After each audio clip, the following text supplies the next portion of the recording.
Digital محاذ پر challenges درپیش ہیں۔ بیرون ملک سے سوشل میڈیا پر مہم چلائی جا رہی ہے۔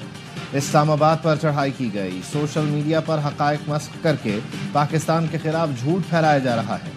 وزیر اعظم شہباز شریف کی نیشنل الیکشن پلان کی اپیکس کمیٹی اجلاس میں گفتگو۔ کہا افغانستان سے گھس بیٹھیے، پاکستان میں کارروائیاں کر رہے ہیں۔ 26 نومبر کے احتجاج پر وزیر اعظم نے خود بات کی۔ انہیں اس فورم پر یہ بات نہیں کرنی چاہیے تھے۔ میں نے ان کے سامنے اپنا موقف رکھا۔ وزیر اعلیٰ خیبر پختونخوا علی امین گنڈاپور کہتے ہیں کہ فیصلہ کیا ہے کسی صورت دہشت گردی برداشت نہیں کریں گے۔ سرحد پار سے آتے دہشت گردوں کو آرمی چیف سے پاکستانی نژاد کینیڈین شہری کی اپیل رنگ لے آئی۔ آرمی چیف کے نوٹس پر پاکستانی نژاد کینیڈین شہری کی 16 ایکڑ اراضی واگزار۔ ARY نیوز بنا پاکستانی نژاد کینیڈین شہری قاضی لیاقت حسین کی آواز۔ قاضی لیاقت نے ARY نیوز کے ذریعے آرمی چیف سے نوٹس کی اپیل کی تھی۔ کینیڈین شہری کی ہب ڈیم کے قریب اراضی قبضہ مافیا نے ہتھیا لی تھی۔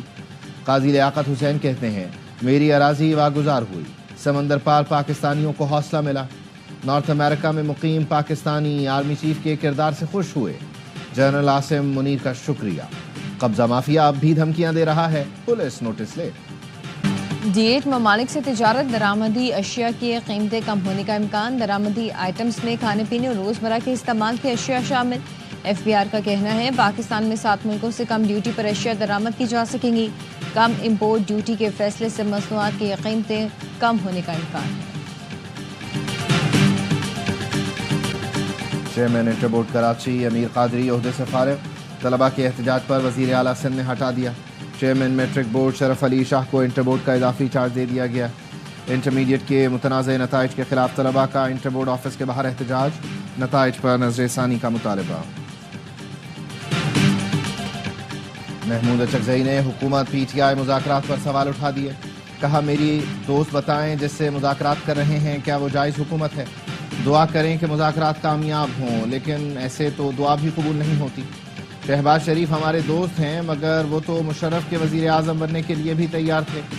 نواز شریف نے شہباز شریف کو روکا تھا مگر اب نواز شریف بھی پیچھے ہٹ گئے ہیں۔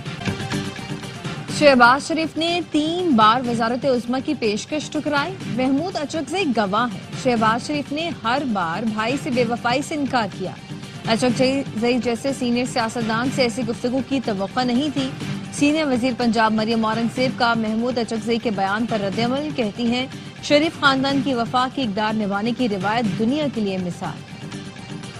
مذاکرات کی ضرورت پاکستان کو ہے، تحریک انصاف کو نہیں۔ دعا ہے مذاکرات مثبت اور منطقی نتیجے تک پہنچیں ورنہ حکومت ڈگمگا جائے گی۔ PTI رہنما شاہ محمود قریشی کہتے ہیں 1.5 سال سے ہم جیل میں ہیں، ہمارا کوئی مطالبہ ناجائز نہیں، سیاسی قیدیوں کو رہا کیا جائے۔